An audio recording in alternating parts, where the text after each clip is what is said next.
Well, thanks everyone for joining.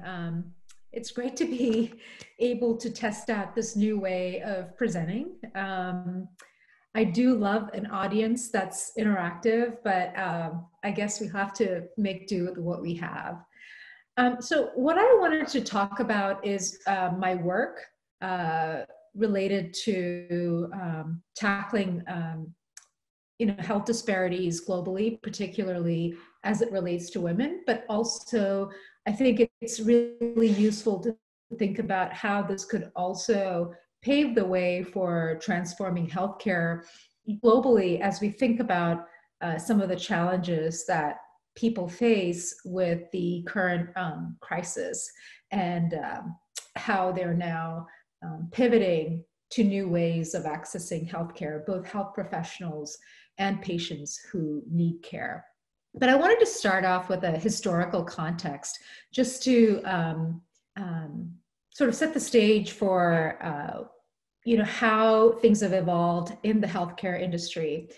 I don't know how many of you know this bit of trivia, but hospitals were really started as almshouses to basically care for the poor. And you can see on the left that much of these settings had a lot of beds, really no privacy. And so it was a way to accommodate a lot of people. But of course, you can imagine there was transmission of infections as a result of having so many patients in the same setting.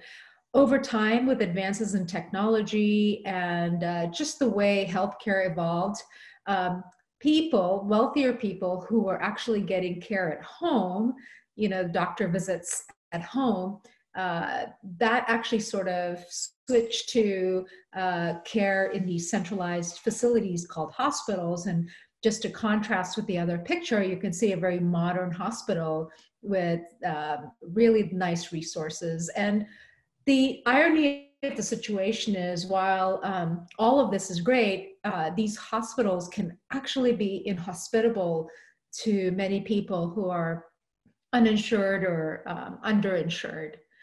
The second paradox, which you might all be familiar with, is the fact that we see technology, consumer technology in particular, like computers, LCD screens, go down in price over time, and they become more and more affordable to more people. But we see the contrary in healthcare. Medicines in particular become more and more expensive. So the more sophisticated the medicines, the more expensive they get. And so that creates a further narrowing of the populations that could benefit from it. And lastly, I wanted to touch on the cost per capita to maintain a certain level of life expectancy.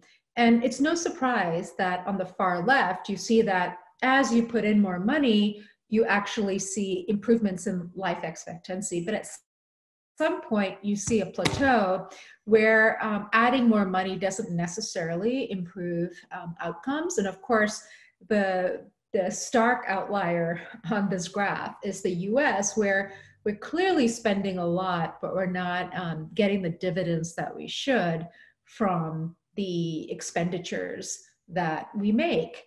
And so what that really boils down to is that there are real barriers to healthcare, and the obvious ones are cost and access, so structural barriers.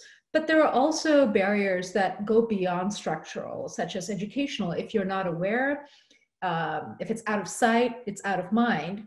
And cultural. So there are some instances where it's not as easy to have certain procedures done because of cultural beliefs or social norms that are practiced in certain places. And so the traditional models of care don't reach those people. And those are the kinds of things that we're thinking about when we consider how we might democratize access to care. And just to reinforce my points, in the US, the healthcare system is largely based on things flowing into hospitals, right? In addition to making the carpets look nicer and adding more aesthetic to a hospital setting, a lot of the technologies are designed to be sustained in hospitals. But the reality is that when you go to the hospital, you're not just paying for the particular service you're getting, you're paying for rent, right? You're paying for all the other costs that are incurred in a hospital. And so the notable example is that you pay 20 times more for a Tylenol than you would if you got it over the counter. And so this is just a tiny example of the high cost of healthcare that percolates down to the people who use it and to the insurers. And so how does this relate to COVID-19?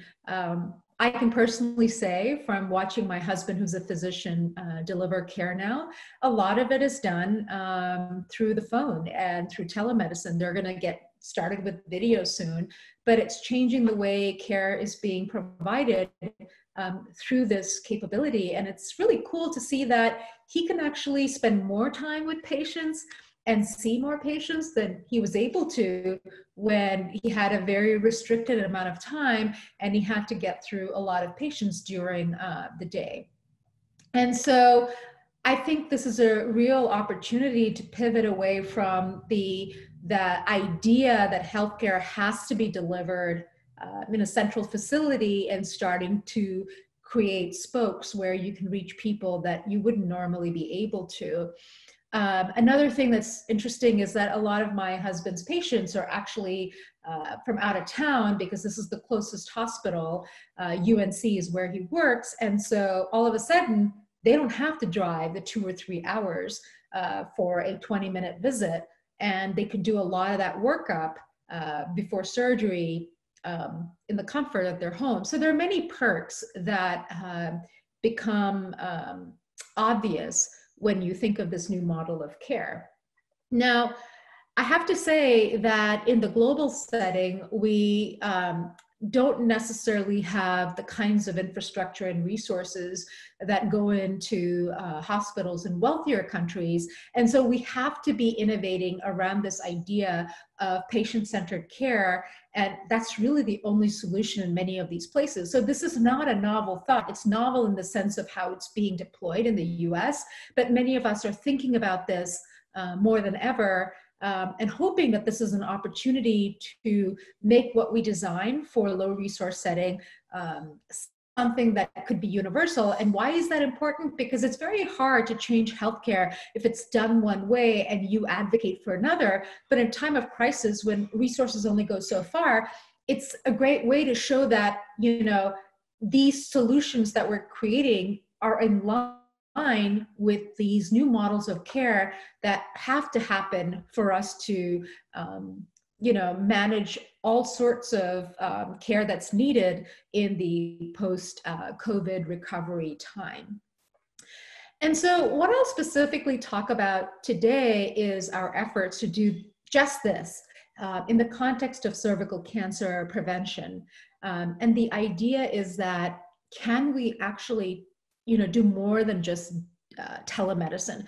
Can we actually innovate, make medical devices and tools that could be brought to the community setting or the home, i.e. home-based diagnostics, as a way for people to get tests done by members of their community, like midwives and nurses, and also be able to do tests at home so that we're not displacing the physician or the expert, but simply saying, if we could do the test at home, we can use digital technologies like telemedicine to send those images or send that data so that the expert still makes the decision, but it can be done in a way that doesn't require the patient to come to the hospital.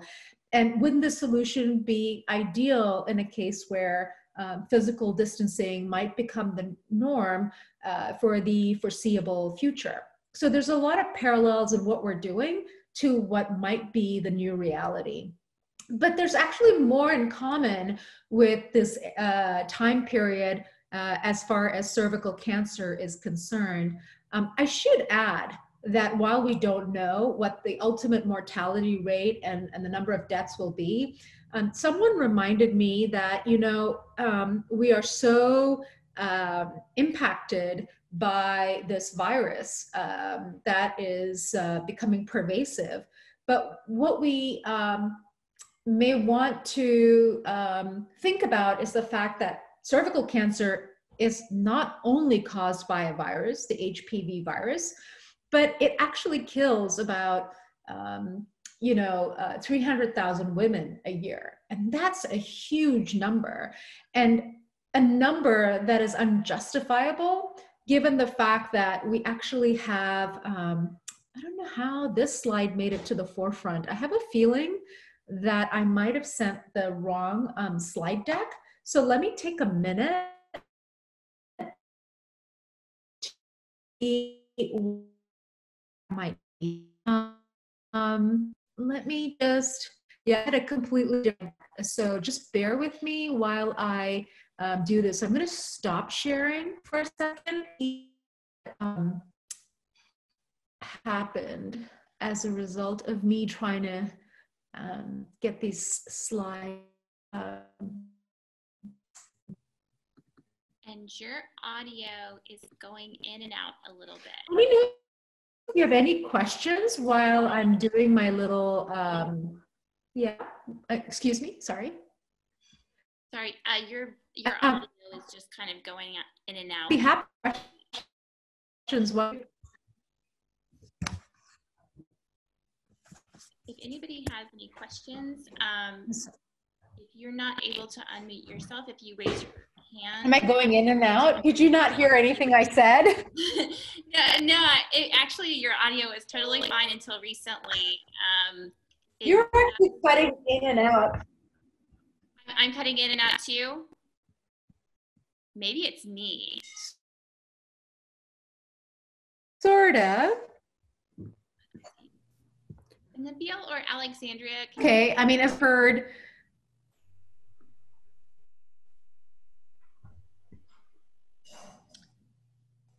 Let's see.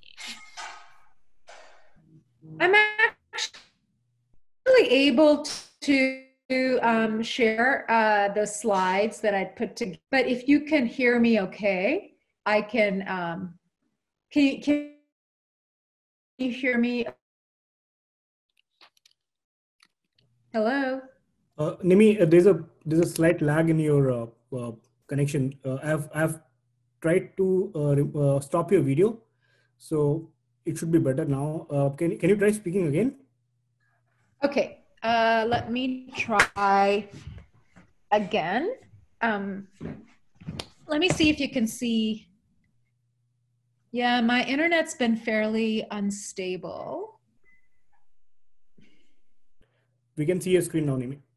Okay, let me do. Audio is a little better now. Okay, did you hear anything I said before, or should I repeat anything? No, everything was clear, Nimmi. Just like last couple of minutes were a bit, it was lagging a bit. Now it's fine. Was it on this slide? Yes. Okay, perfect. So let me just quickly recap. So like, COVID-19, cervical cancer is also caused by a virus, a human papilloma virus. And I don't know if you heard me say this, but I feel like it's important to underscore, but cervical cancer kills about 300,000 women a year, primarily in low resource settings. And arguably, while it's done, it happens over the course of a year, it is a deadly disease. It kills a lot of women. And, it doesn't necessarily happen in our backyard, but it is a reminder that just as we think about the importance of COVID-19, we need to think about these diseases that are caused by viruses and that, cause significant levels of mortality that sometimes we are not aware of and are really important to address. And I think also another point I wanted to make was there is a vaccine for, HPV. So in fact, it is actually better in some ways to be able to really bring cervical cancer mortality to zero. But the reality is these vaccines are not readily available. And in fact, there is, as we speak, this graph shows that right now in 2018, and then in the short term, in the next 2 to 3 years, the demand is going to exceed supply, and that we're not going to be able to vaccinate a large number of people unless there's more innovation in getting low-cost vaccines. And this is probably not going to be different from what you might expect with the vaccine for COVID-19 when it comes out. There is going to be probably a disproportionate number of people, particularly in low resource settings, that will not have access to the vaccine, as might others who can more readily access it. There's another issue too with the vaccine, in that it's not obviously going to work on HPV positive women, and there's quite a bit in terms of the population that is already infected by the HPV virus. So the only thing you can really do is try to prevent the cancer, because you can't completely eliminate it with the vaccine. So let's talk about disparities in cervical cancer specifically. So because of screening and diagnosis and treatment, we've seen a dramatic decrease in the number of new cases per 100,000 in the last 30 to 40 years. And the curve that's particularly important to look at is the dark blue curve. If you look at approximately the same time span, what you see is that in more developed countries, on the right, the numbers are actually kind of stable. It's not zero, and that's largely because even in more developed countries, you have a subpopulation that cannot access healthcare or is unaware of this problem. And so there's always going to be this baseline or sort of level of deaths. But if you look at low resource settings or more less developed countries, you actually are seeing an increase, not even a leveling off, but an increase in the number of deaths from cervical cancer. And it's expected that by 2060, this number is going to be around 20 million. And what's really important to note is that even if the vaccine were available to everyone and it was used to vaccinate everyone who could be vaccinated, you wouldn't see the impact for another generation. So the question is, are we willing to let a whole generation of women die because the vaccine hasn't been able to catch up and provide the necessary immunization to the HPV virus?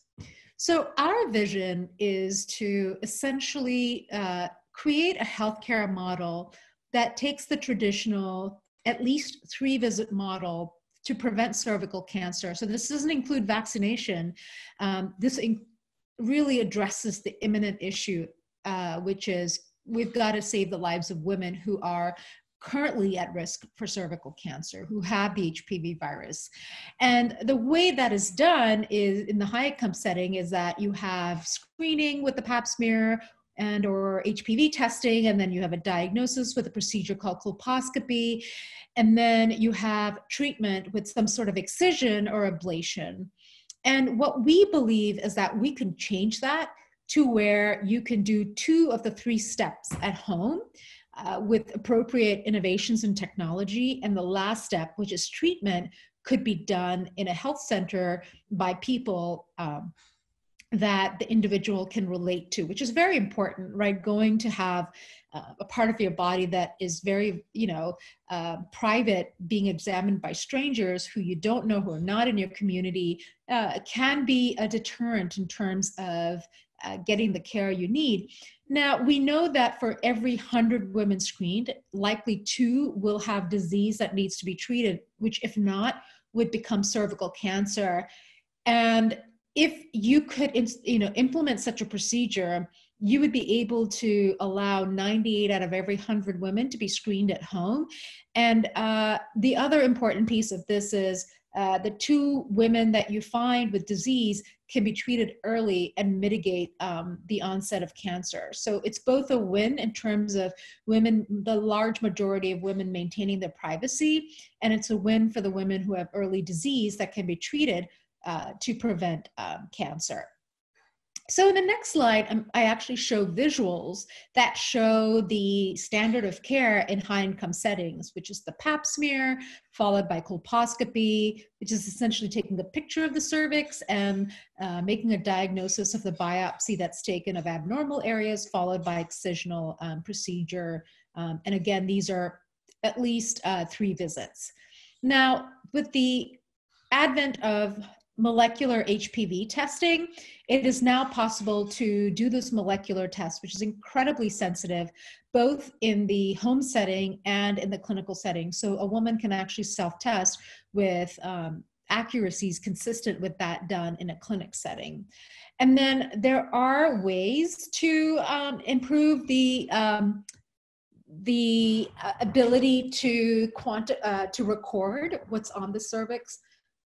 In the absence of a $15,000 colposcope, there are a number of low-cost technologies that are being developed or are developed, including ours. But in addition, one could simply just imagine using a digital camera on a cell phone, which is what the NCI is doing right now, testing that idea, because you pretty much everybody or almost every healthcare provider could possibly afford something like this. And then instead of excising the tissue, the healthcare provider can use a fairly low-cost ablative device called thermocoagulator to essentially, burn off the lesion. And so in principle, you could essentially substitute these high-tech with not necessarily low-tech, but less costly solutions, but almost equally effective. The problem with this, though, is it doesn't consider the fact that there are still the structural, educational, and cultural barriers that come into play. And if you have those, just developing low-cost technologies is not going to solve the problem. You have to do more than that. You have to reimagine how healthcare is delivered. And that's why I keep bringing back this idea of connecting the patient to the provider remotely, or having care be done by community health providers, so you don't have to go all the way to outside of the community to get the care you need. And so one of the ideas that we had was, can we build technologies that can bring the tools out of the hospital and the experts as well out of the hospitals? And so we started with one technology, and we are developing others to do the same. And we started with a colposcope because we know that there's a thermocoagulator available in the market, and we know that their self-HPV testing is something that is being ramped up. So the missing piece for us was colposcopy. And we thought, how can we essentially replicate the colposcope, but make it portable and low cost so that it can be used in the community health setting? And then how can we develop tools that would allow us to have a virtual expert instead of a real expert, or maybe a hybrid approach with telemedicine? And so this is the way colposcopy is performed. And basically the provider looks at the cervix, and to get a clear line of sight to the cervix, which is the lowest portion of the uterus, what the provider has to do is insert a speculum to essentially part the vaginal walls to get a clear line of sight, and then uses this low-powered microscope to view the cervix. And the low-powered microscope is expensive. I mentioned $15,000, but of course there's a range